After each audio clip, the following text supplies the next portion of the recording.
La littérature du 5e siècle avant Jésus-Christ dans le Mahajanak nous a donné une conversation entre Mahajanak et la déesse des eaux Mami Mekara, alors que ce dernier tentait d'échapper à la noyade après un naufrage. Quel est l'intérêt de t'agiter dans ces océans? Quelle est ta raison pour faire tous ces efforts? Oh déesse, c'est ma plus profonde conviction que dans la vie, quelqu'un doit pousser son effort jusqu'au bout. Et par conséquent, je nage, bien que je n'ai pas encore aperçu la côte inconnue. Cette conversation entre le fortuné Mahajanak et la déesse montre bien le caractère courageux du marin dans l'île antique, régulier dans son effort pour rejoindre la côte inconnue. L'heure de l'exploitateur commerçant veut déjà commencer. Bientôt des routes maritimes entre l'Inde et la Chine furent établies. L'escale était filante. Le premier comptoir indien sur la côte de péninsule indo-chinoise. L'époque entre le début du 1er et la fin du 8e siècle a désigné sous le nom de période pré-Angkor. Les Khmers du Cambodge jouent un rôle dans l'histoire de Finlande. L'histoire de la naissance du Cambodge est liée à celle d'un brahmin venant de l'Inde qui tomba amoureux puis épousa la fille du roi Nag. Et le roi but alors l'eau qui recouvrait la terre, construisit une capitale et fit de ce pays leur cadeau du mariage. Le temple pré-Angkor n'a pas résisté, mais la sculpture de l'époque nous montre l'extraordinaire maturité des Khmers de l'époque. La trinité de Prasarthnoda, Rama, Vishnu, Balaram. Un Vishnouiste de premier temps, statue de Vajimok. Vishnu aux 4 bras. Ariara, une synthèse de Vishnu et de Shiva. Devi. Buste de Durga Mahisasura Mardini. Durga debout. 2 images d'Avalokiteshvara. Dans la période pré-Angkor, il n'existait en aucun cas l'alliance à un État souverain ou un empereur universel. Les seigneurs et les chefs révéraient leur propre Dieu, les alliances étaient instables. L'an 802 mit un terme à cette réalité, à un État fut créé. Et Jayavarman II, qui apparut vers 790 d'une région sous-dominante javanaise, parvint à unir les différentes principautés, fit proclamer monarque du Kulen, une colline du nord-est du futur cité d'Angkor, sur les hauteurs sacrées de Kulen, dans un endroit assilé au Mahindra Parvat. Mahindra Parvat est la montagne sacrée d'Indra, dieu de Dieu au pamphlet de la théologie indienne, comme Jayavarma II était roi de rois sur la terre. La cérémonie royale prit place sous la tutelle des Cambodgiens, brahmines de secte shivaïte. De ce fait, le roi et son royaume seraient tous les protecteurs des Shiva habitant la montagne. À Kulen, on peut observer l'omniprésent de Shiva, représenté par son symbole le plus évoquant, le linga. Dans une grande légende, les eaux d'un ruisseau se seraient répandues sur les nombreuses lingas. Sur une représentation de Vishnu, serait tombée d'une cascade jusqu'à la rivière Simrip, afin de remplir le lac Tolen Sap. L'eau sacrée fit son chemin jusque dans le Mekong et finalement rendant ainsi la planète sacrée dans tout l'océan. Aujourd'hui, la tradition de faire l'offrande à Shiva se perpétue à Kulen et à Satrashilving. L'eau débute toujours son long chemin vers les océans. Alors que la fondation d'Angkor est attribuée à Jayavarman II, c'est sous le règne de son deuxième successeur, Indra Varma, 877 et 899, que le rite religieux typique de l'état centralisé d'Angkor commençait à apparaître. La capitale d'Khmer était alors Rolus, 15 km du sud-est d'Angkor, dédié au nom d'Arirana, synthèse de Shivanus et de Shiva. Les temples de Rolus, datant de la fin du 9e siècle, sont les sites les plus anciens de la période d'Angkor qui soit ouverte au public. En 881, un linga fut consacré sur le sommet d'une butte et devint une pyramide à 5 niveaux, dite de Bakong, au centre de la ville de Hariharalya. Bakong est le symbole du cosmique mont Meru, au paradis de Vishnu, Vaikunthalok. 4 niveaux mènent au sanctuaire principal et correspondent au monde des êtres mythiques comme les Nagas, les Garudas, les Raksas et les Yaksas. Le 5e niveau le plus haut est réservé aux dieux. De tous les angles possibles, le sanctuaire d'Ari-Haralia, au milieu de la ville, vous rappelle sa présence. Le premier temple de Rolus, Preatko, 879, est dédié à Shiva et désormais en phase de rénovation complète. Pendant de milliers d'années, le tour de briques à Rolus Solaire ne cessèrent de se dégrader. La révolution a permis de sauter ces anciens travaux de la brique. Avant de continuer sur la réussite artistique de Khmer, il convient d'aller voir à l'est où un autre royaume avait émergé depuis longtemps. Funan et Zenla avaient permis au Cambodge d'entrer dans l'ère pré-Angkor, puis de fonder la civilisation d'Angkor elle-même. Au Vietnam, elle ouvrit la voie au royaume de Champa. Champa était un pays très civilisé qui exista dans la partie centrale du Vietnam entre la fin du 2e et le début du 19e siècle. C'était un État fortement influencé par la tradition indienne puisqu'il garda la culture sanskrite jusqu'à 1471. La célèbre inscription Ve-Ochan près de Noa Trang remonte au 3e et 4e siècle et passe pour la plus ancienne preuve d'utilisation de sanskrit dans la région. Malheureusement, il n'y a pas une cité archéologique qui peuvent être assimilées à l'art de cette période, malgré cette preuve de leur existence dans leurs documents locaux et chinois. La plus grande preuve que nous avons vient de l'endroit le plus sacré pour les habitants de Champa à cette époque, à savoir Misson.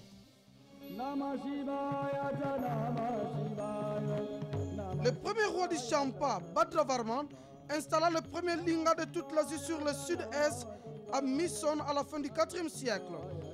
Le complexe entier à son apogée s'est composé de 70 temples dont seulement 20 ont existé au temps. Misson tient une place à part dans l'histoire archéologique d'Asie du Sud-Est. Il n'y a pas d'autre endroit où construction et reconstruction ont pris place pour plus de 700 ans. C'était avant même le chiffre de 1000 ans. Le temple fut construit en matériaux périssables du 4e et au début du 7e siècle, puis en dur notamment avec les briques entre le 7e et le 13e siècle. Considéré comme le monument le plus singulier du Misson, le bâtiment a un haut de 24 mètres succomba aux tombes en 1969. La tour nommée B5 à l'entrepôt datant du 10e siècle, avec son toit en forme de navire et une structure la plus marquante de Misson, est inspirée directement du style du bâtiment A1. La tour C1 est un sanctuaire.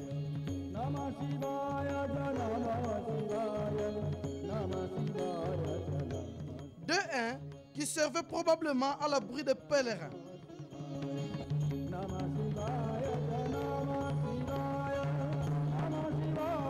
Deux musées de taille moderne à Misson nous donnent un autre aperçu de la qualité des arts de Champa.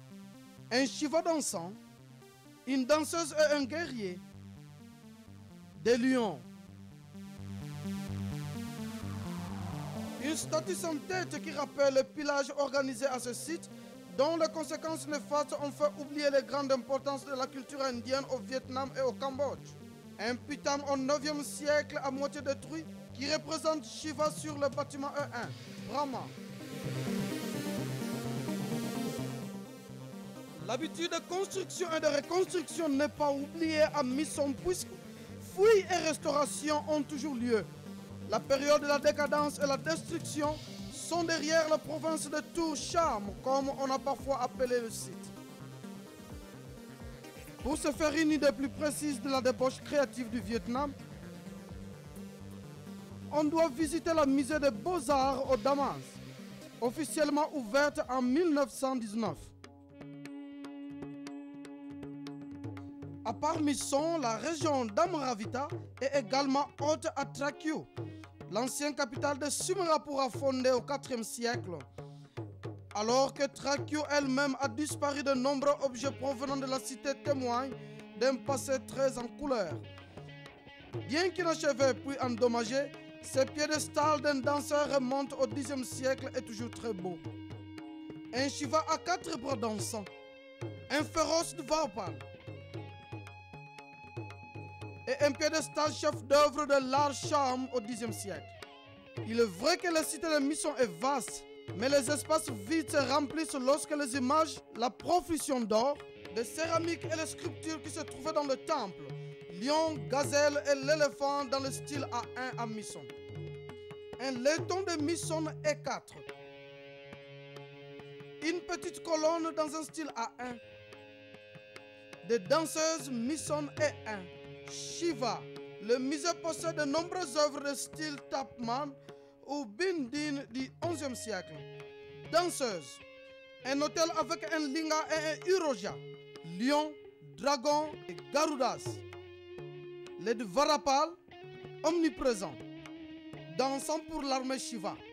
Les Owe, le 9e siècle, considéré comme la plus ancienne des constructions Cham ici. Il y en avait 3 à l'origine, mais la tour centrale a complètement disparu. Le temple nord possède de beaux hauts reliefs sur les pilastres et de galouras et le pilier en guise de chapiteaux. Ces calanques caractéristiques nous permettent de nous pencher davantage sur les autres aspects de la civilisation Champa. Ils sont à la fois massifs et légers, et c'est grâce à leur élégance proportionnelle. Cela indique une prédominance de l'architecture de la décoration. Ce qui était et ce qui reste. La différence ne peut pas être plus éclatante qu'à Dong Diong, complètement dévasté pendant la guerre.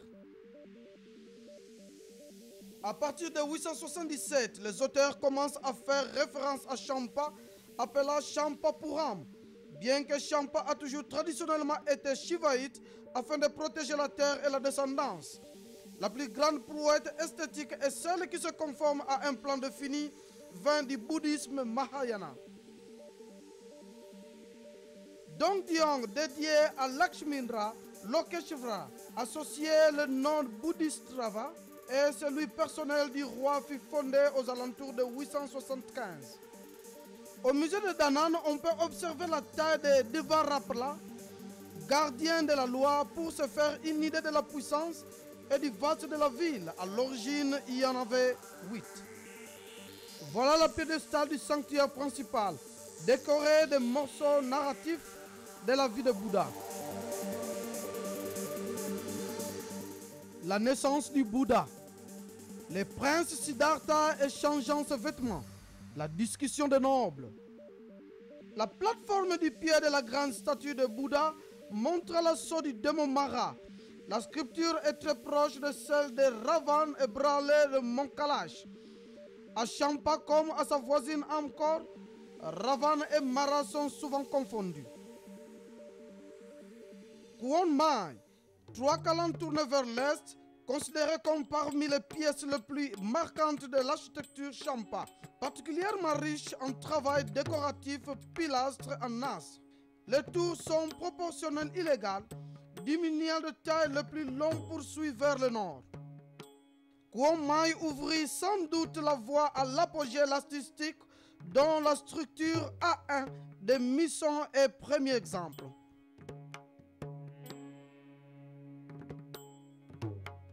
Le complexe de Xiandan avec ses 3 tours a pris de plus en plus d'importance avec la découverte d'artefacts et les sculptures pendant les excavations. Une musée établie sur la site possède plusieurs de ces objets. Uma Maleshva, Brahma, objet de coin, éléments décoratifs et la section supérieure du temple central. Pour la première fois en 1989, les fondations en pierre furent dégagées et exposées. Une première dans la recherche sur les chambres.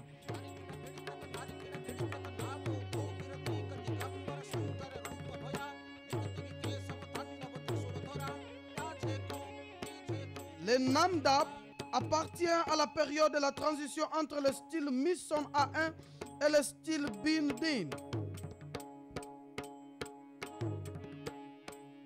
Le tour Cham se situe souvent au point géostratégique ayant un périmètre de guerre de nombreux kilomètres de bande.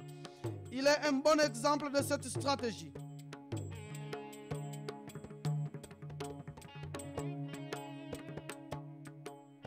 L'exemple le plus intéressant du style Bindin, le groupe se constitue de 4 bâtiments. Les Kalan est le plus grand d'entre eux.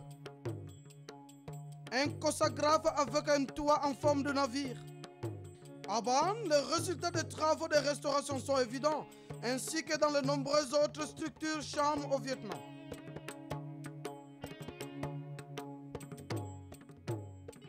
Tap Doim, la double tour qui se situe désormais à l'intérieur de la ville, possède 2 calans, un travaux de briques de haute précision, des arches et des garoudas sur les corniches.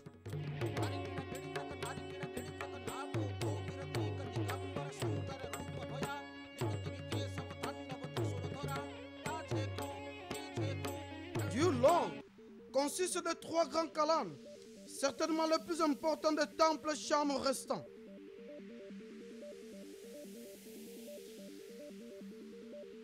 Depuis là sur les astres nous donne un indice sur la taille que ces édifices ont pu étendre.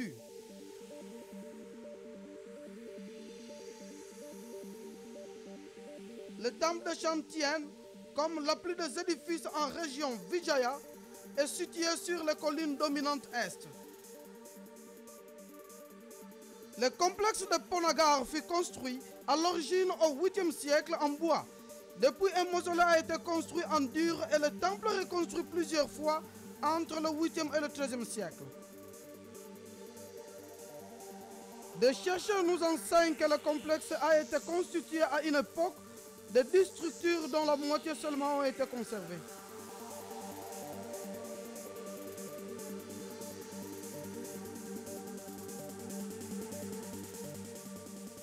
Les colonnes situées au pied de la colline sont les plus anciennes du temple. Elles soutiennent les madampas de bois en forme de navire.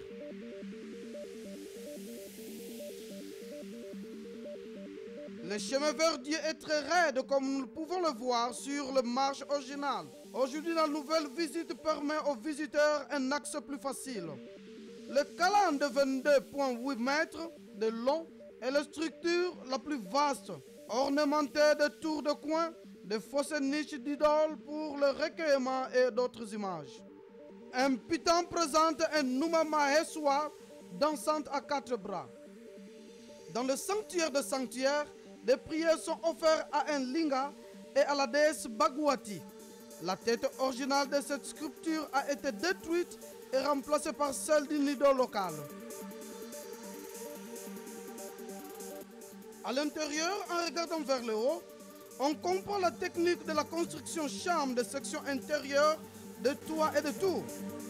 Le travail de restauration est évident sur cette tour et la différence entre les anciens et les nouvelles briques est très visible.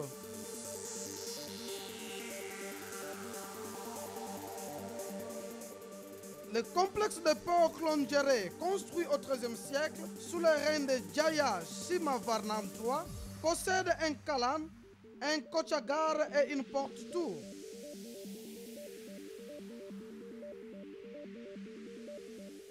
Un Shiva dansant à 6 bras vous accueille sur le tympan au-dessus de l'arche.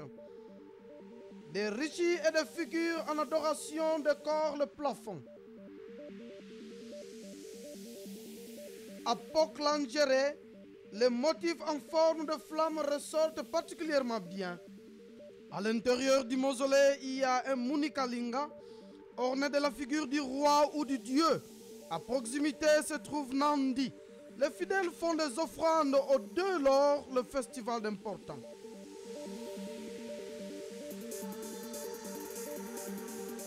Poromé, élevé en hauteur du roi Poromé, est le dernier des monuments marquant le Champa. Il fut construit aux alentours du XVIe siècle, lorsque Champa fut seulement réduit à la région du Panduranga. Comme à Paoklongere, on peut observer les fausses niches et les tours de coin sur le temple. Dans le mausolée, on découvre le roi Porom à 8 bras sur le linga incarnation de Shiva et toujours Nandi bienveillance à ses côtés.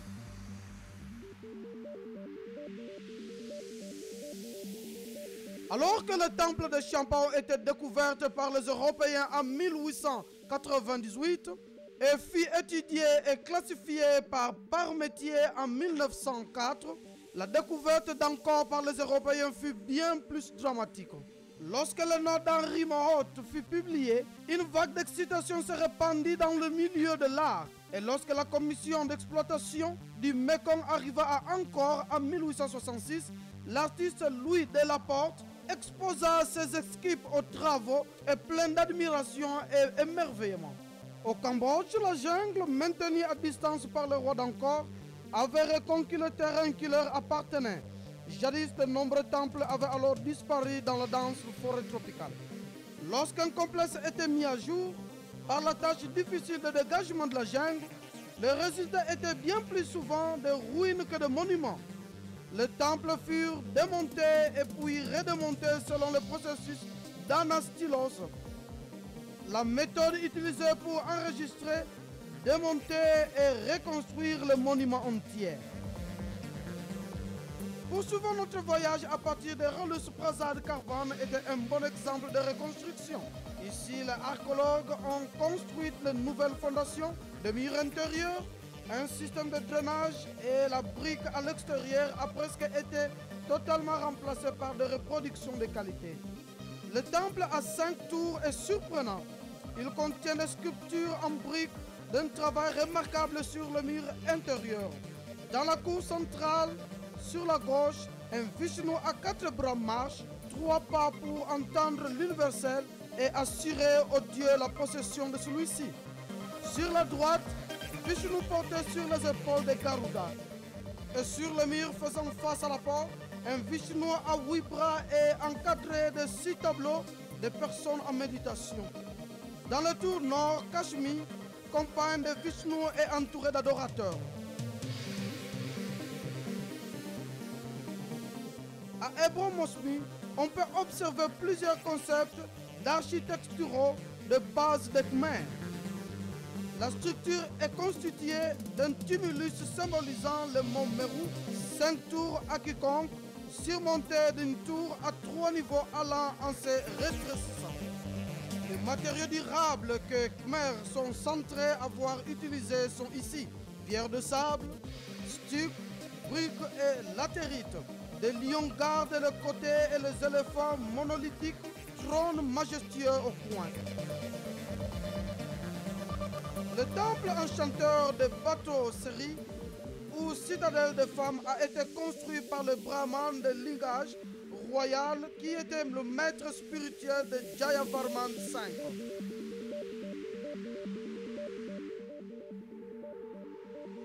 La partie centrale est entourée de 2 bibliothèques. Droit devant, 3 mausolées. Celui du centre et du sud est dédié au Shiva, celui du nord à Vishnu. Le temple fut découvert en 1914 et totalement restauré selon le processus.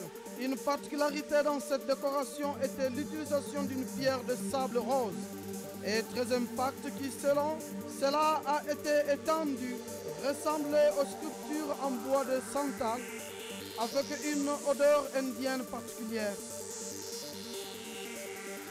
Appelé le noyau de l'art Khmer, on le considère comme le plus proche de l'architecture de la décoration indienne que n'importe lequel des autres temples d'Angkor.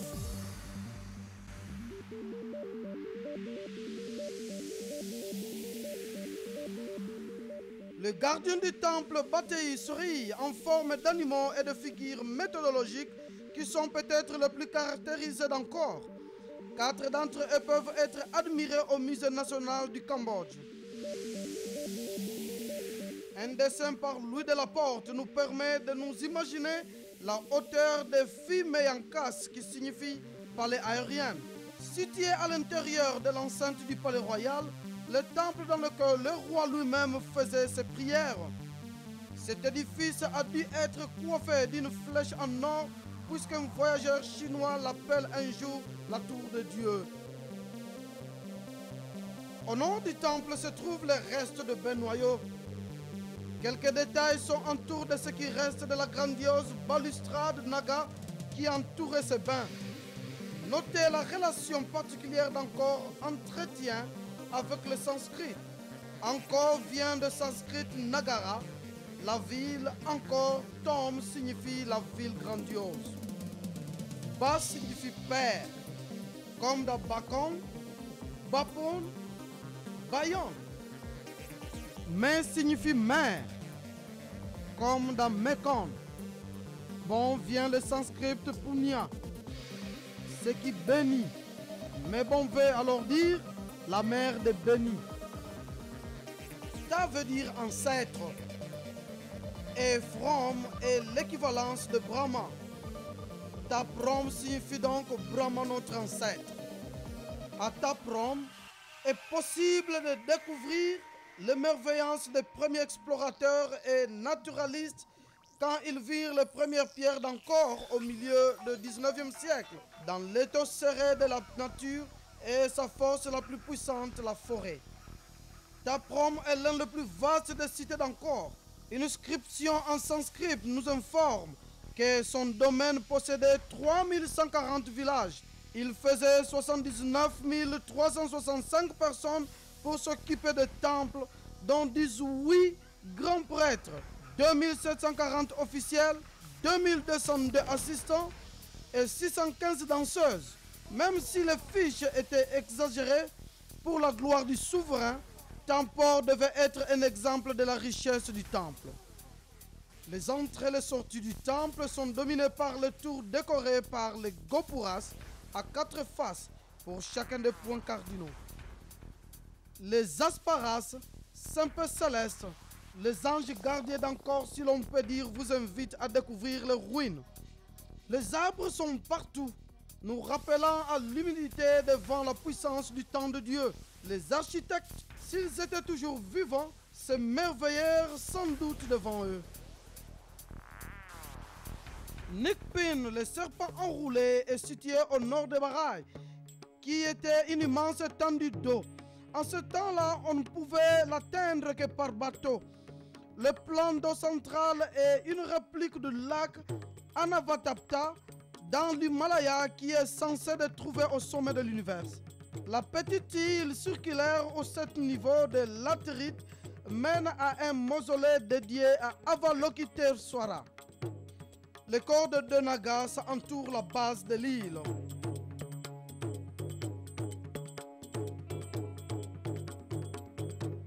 Tassom est le mélange subtil de l'art et de la nature. Le temple n'a pas été restauré.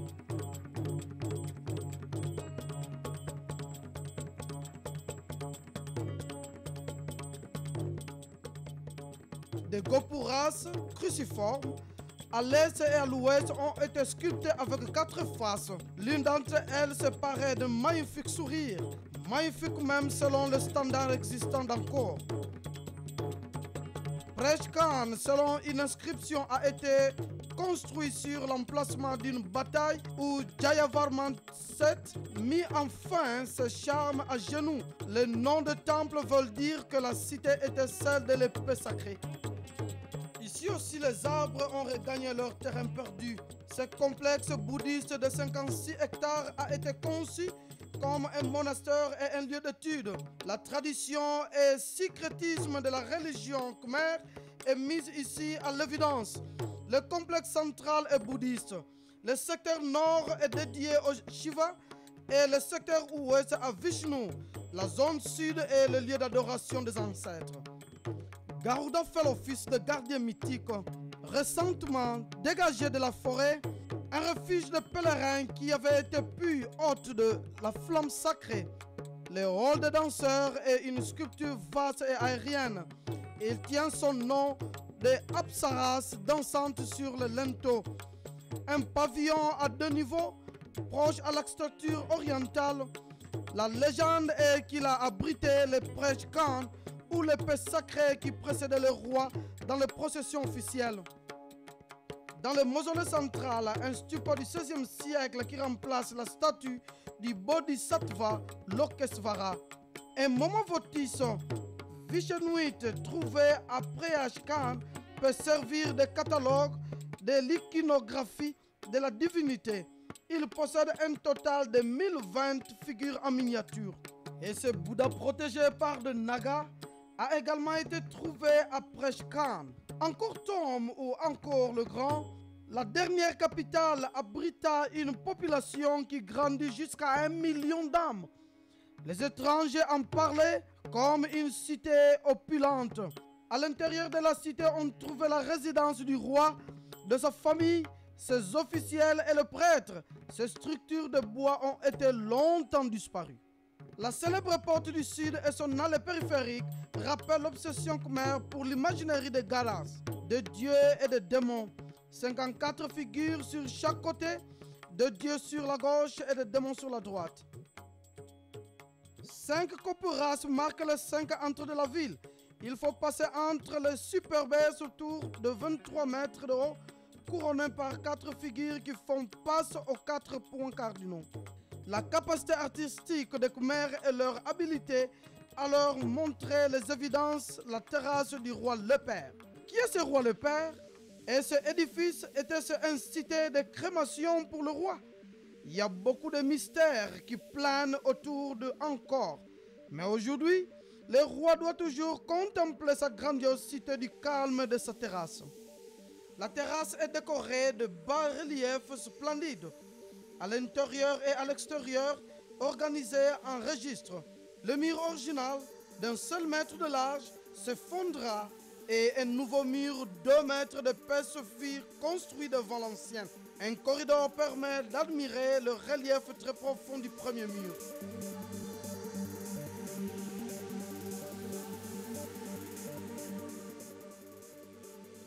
À côté, la terrasse des éléphants. L'escalier sur la terrasse, avec 3 têtes d'éléphants rassemblant des fleurs de lotus.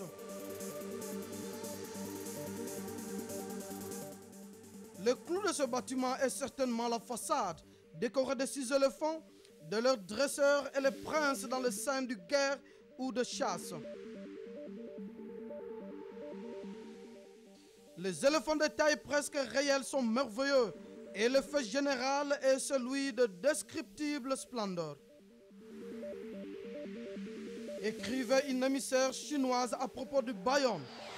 Au centre du royaume s'élevait une tour dorée accompagnée d'une vingtaine de tours au moins importantes et de plusieurs centaines de chambres en pierre. Voilà les éléphants qui ont poussé les marchands à parler du riche et noble Cambodge. Le Bayonne reste l'un des temples les plus énigmatiques du groupe d'Angkor. Au centre géographique exact d'Angkor Thom, il a été reconstruit sur un monument plus ancien. Il n'a pas été bâti en une seule fois et connu de nombreuses modifications. Plus de 200 grandes figures ont été sculptées sur 54 tours.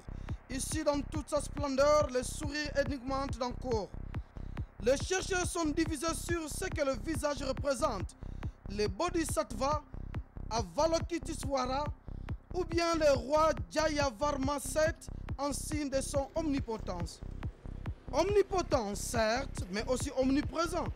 Où que l'on regarde, devant, derrière, sur les côtés, ou bien élevez les yeux et découvrez un visage dont le sourire sage et bienveillance vous souhaite la bienvenue. Une seule fois dans tous les siècles, changeant selon la lumière et de l'ombre. La statue de Bouddha occupait la sanctuaire principale du temple et fut découverte en 1933 pendant les excavations et une profondeur de 14 mètres. Les bas-reliefs de Bayonne sont également remarquables. Des scènes de la vie quotidienne dans le royaume, un combat de chiens, une scène de marché, une femme vendant de poissons, un combat de coq, une femme gémissant dans la douleur, probablement un accouchement. Les rois présidents aux festivités, escrimeurs, acrobates, jongleurs, lutteurs, la construction d'un temple vishunuite. Les batailles navales entre Angkor et Champa en 1177. Les chants reconnus de leurs chapeaux et les Khmers sans couvre-chef. Le sacrifice de taureaux. l'infanterie khmer et les éléphants. Les reliefs semblent regarder quelque part, alors que vous passez le long de ces histoires gravées dans la pierre, et vos yeux se lèvent d'eux-mêmes vers le visage qui vous regarde, qui regarde même au-delà de vous. La sculpture est l'art de créer des figures indépendantes mais aussi en relief. Pour voir le meilleur d'encore, il faut voir le musée et notamment le musée national du Cambodge, qui est lui-même une œuvre d'art. Ici, comme dans d'autres musées autour du monde, un trésor veille, une sculpture d'une intensité rarement égalée.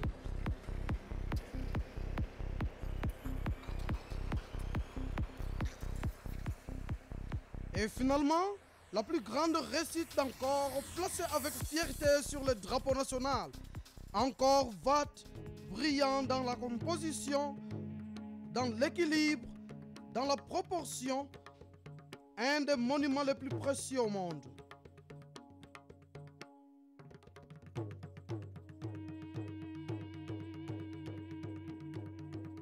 Cela a pris 30 ans de la construction et 850 ans plus tard, il n'est pas encore complètement mis à jour. Comme nous l'avons vu, encore fut assimilé à l'un des 5 paradis de l'hindouisme, Vaikuntadok, les repos de Vishnu sur le mont Meru.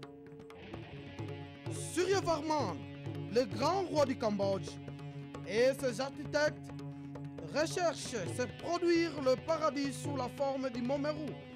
Les artistes khmers concevirent un promontoire rectangulaire à 3 terrasses, coiffé de 5 tours qui ressemblent à ce pic symbolisant les 5 sommets du mont Meru, connus sous le nom de Vaikuntadok. 3 plateformes, chacune plus petite et plus haute que la précédente, amènent la hauteur totale du bâtiment jusqu'à 65 mètres. Le rangée de lotus se file jusqu'à la flèche. Le profil général fait penser à un bourgeon de fleurs de lotus. Dédié au Vishnu, le temple fait face à l'est, ce qui se conforme aux exigences symboliques entre le coucher du soleil et la mort. Les bas-reliefs sont arrangés de manière à ce qu'on regarde de la gauche vers la droite, une pratique utilisée dans les cérémonies funéraires hindouistes. Et c'est qu'Angkor Wat a été construit en tant que temple ou en tant que tombe. Le débat se poursuit. Mais on admet aujourd'hui qu'à la fois architectes et décorations font passer à un temple qui aurait également été mausolée pour le roi après sa mort. Une allée longue de 250 mètres, construite en pierre de sable, mène au temple. Des bibliothèques sont installées sur la gauche et sur la droite de la cour. La présence familière de travailleurs de restauration vous accueille. Dans l'entrée, un Vishnu géant avec une main reconstruite, la divinité est adorée par les Cambodgiens contemporains. Il y a plusieurs éléments artistiques qui sont les marques d'Angkor Wat. Puissantes et sublimes, des apsaras, elles sont partout. Plus de 1500 danseuses célèbres qui vous saluent dans le couloir, vous épient de leur niche et de leur recoin. Elles habitent l'espace de leur grâce spirituelle. Un poète cambodgien écrivit au XVIIe siècle au propos de ces asparas. Ces personnes gracieuses vous remplissent d'une telle émotion que l'œil n'est jamais lassé, l'âme est renouvelée, mais le cœur ne reconnaît point de satiété. Elles ne furent pas créées par la main de l'homme, elles furent créées par le Dieu, ces femmes vivantes, charmantes, dansantes. Et le plus souvent, ces créatures sont accompagnées de balustrades de pierre. Finalement, ciselées devant la fenêtre, une innovation du Cambodge qui s'inspire de constructions similaires en bois. D'autres détails caractéristiques sont l'utilisation de pavés sur le linteau au-dessus de portiques ou de portes qui mettent en scène les divinités dans une série narrative. Des pilastres à la décoration riche et profuse. Des lions gardent la cage d'escalier et les entrées. et les nagas sur les balustrades encadrent les escaliers avec le serpent qui étend gracieusement ses nombreuses têtes pour former un éventail.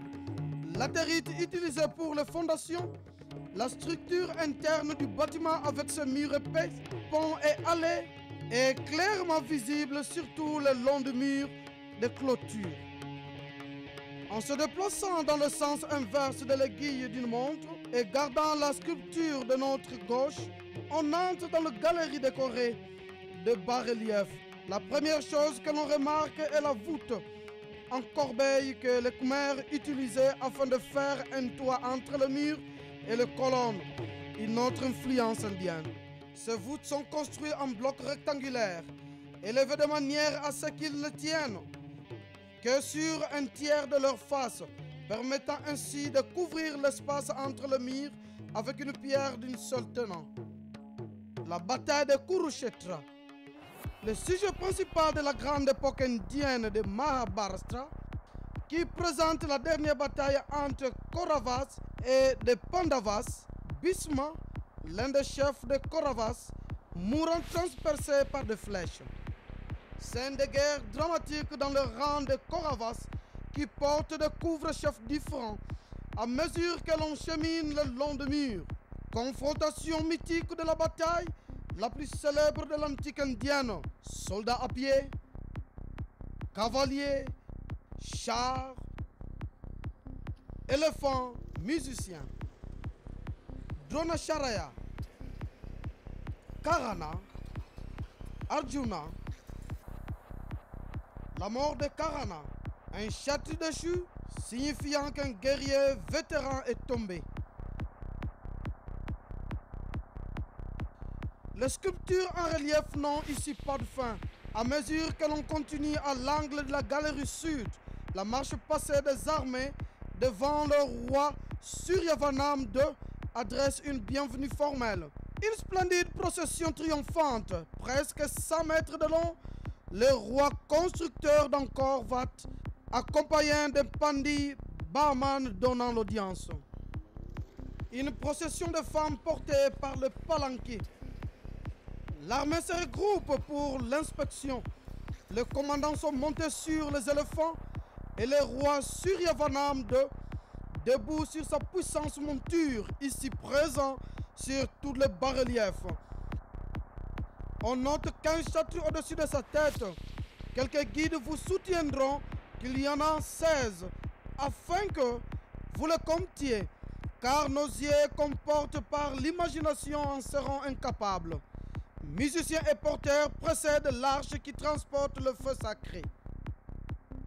Les Siamois, alliés d'Angkor dans cette bataille, marchent vers leur chef.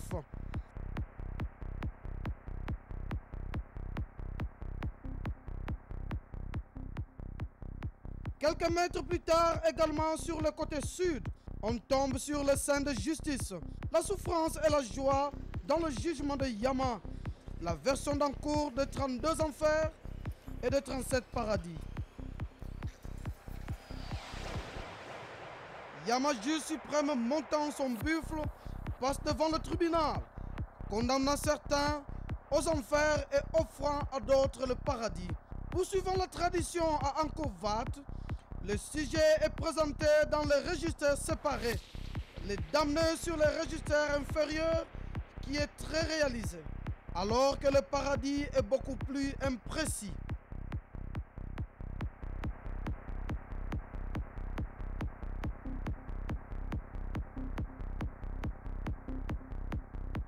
Nous nous tournons à présent vers l'est, les reliefs sculpteurs les plus célèbres.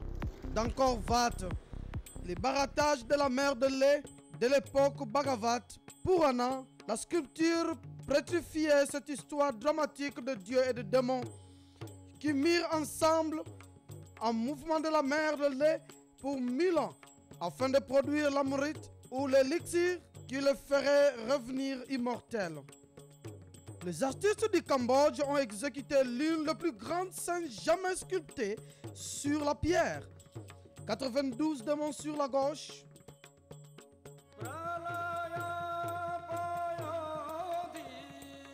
Ravana est l'encre pour le démon. Dans la plus pure tradition cambodgienne, les têtes des Ravana ne sont pas horizontales, mais à ligne verticale, 4, 4 et 2. Huaman est l'encre pour les 88 dieux sur le côté droit, tournant, tournant, tournant, périfiés dans leur action.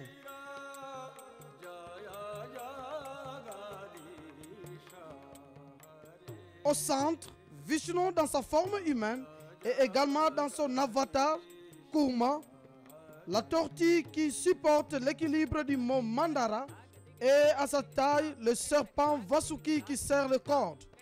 De chaque côté, des soldats et des chariots veillent sur l'action afin d'emmener les protagonistes une fois la bataille terminée. Le relief est composé de 3 registres.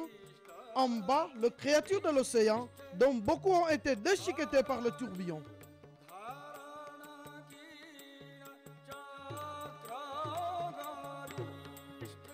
Les pavillons des coins d'Angkor Wat ont été de remarquables structures. Cette scène empruntée de la Rivams ou de Vishnu Purana montre Krishna rapportant le mont Maniparvata qui avait été arraché par le démon Nakara. L'armée de Krishna et le figurant sont montés sous différents angles selon les positions préétablies.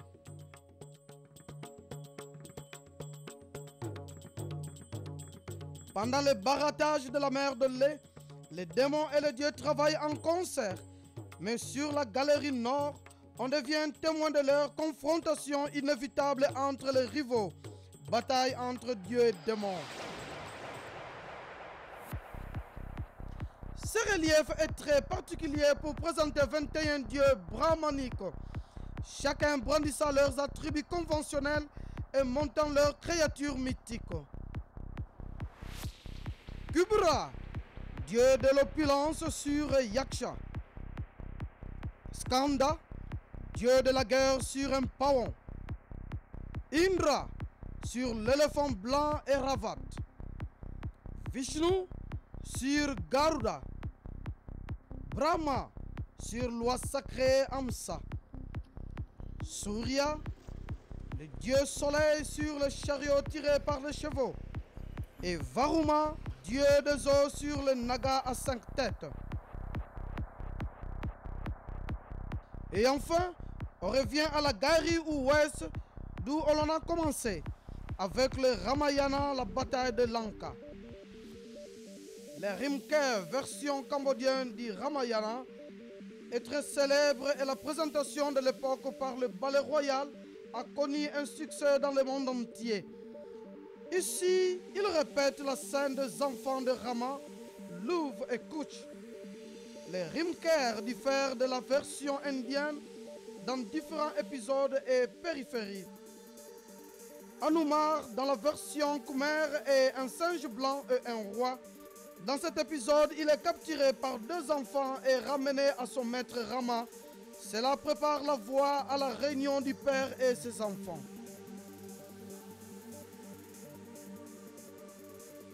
Phnom Penh, la capitale du Cambodge, possède des monuments et une architecture qui relèvent de traditions, de croyances et de luttes du peuple khmer. Les monuments de l'indépendance, les monuments de la victoire, les rassemblements de 3 rivières et le plus impressionnant de tout, le palais royal.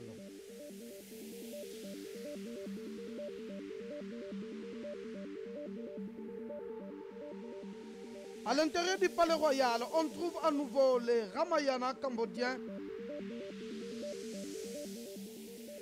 Sur les fresques, les halls de la grande assemblée,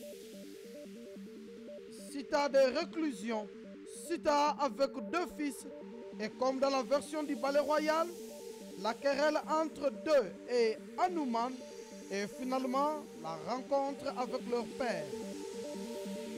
Les scènes de guerre sont aussi présentes, mais rien n'égale les bas-reliefs d'Angkor où la brutalité de la guerre est mêlée au gaseeux, pendu de l'argile et de la bravoure de l'armée de singes.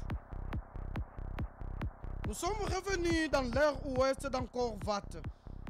Il est temps de jeter un œil sur les 5 tours présentant le pic de Meru. Pour les visiteurs souhaitant une vue aérienne, une promenade en ballon est organisée. Le survol n'est pas autorisé, mais sur un avion à distance raisonnable, on se rend mieux compte du plan architectural et de l'ensemble. Alors qu'on monte du premier au second, puis au troisième niveau, les grands concerts d'Angkor Wat est progressivement révélé. C'est un moment qui est utilisé avec brio l'art d'occuper le mieux espace. Les galeries cruciformes et couvertes font le lien entre le premier et le second niveau. La galerie de 1000 Bouddhas date de la moitié de cette période où les prestiges d'Angkor rayonnent sur toute l'Asie bouddhiste. Seules quelques images ont été épargnées, mais on peut en avoir davantage au musée, comme ces 2 Bouddhas décorés, l'un en bois et l'autre en bronze. Et ces 2 autres dans le style caractéristique d'Angkor Wat, Bouddha décoré et protégé par le 2 Nagas. La majorité des 40 inscriptions trouvées à Angkor et qui remontent à cette période médiane sont également exposées ici. Les escaliers montants aux 2 niveaux sont connectés à des barrettes de soutien en plomb au-dessus de chaque seuil de marche. Les pédiments sont placés face au ciel. Les marches sont raides, mais c'est pour nous rappeler délibérément que le chemin vers le paradis est de longue haleine. Aujourd'hui, on peut se promener librement autour du 3e niveau sacré, mais à l'époque du Surya Variamanda, seulement le roi et le grand prêtre étaient autorisés à y entrer. Tous les éléments rappelant la construction et l'architecture du temple se répètent ici. Certains de magnifiques asparas vous saluent. Balustrade de pierre sculptée. Pilastres richement décorés.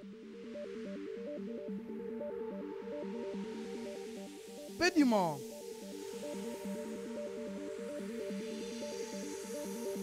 Les plafonds de galeries se rencontrent dans le coin avec une harmonie et une génie remarquables. Le sanctuaire central fut jadis l'hôte d'une statue de Vishnu. Aujourd'hui, il est possible de faire l'offrande à une représentation plus moderne de Bouddha. Alors que l'on quitte cette spectaculaire masse de pierre, cette essence dans la pierre qui fait d'Angkor Wat la plus grande structure religieuse jamais construite, on a l'impression d'avoir connu cet âge d'or des Khmers, de leur roi Suryavarma II et de la divinité à laquelle le temple était consacré, Vishnu. Les lignes du lauréat du prix Nobel indien Rabindranath Tagore reviennent immédiatement à l'esprit. Pour comprendre véritablement mon pays, il faut se perdre dans cet âge où elle réalisait en acte son esprit et ainsi transcendait ses limites géographiques. C'est dans cette certaine mesure la reprise de cette idée célèbre que pour connaître l'Inde, il faut déjà être passé une fois par Angkor.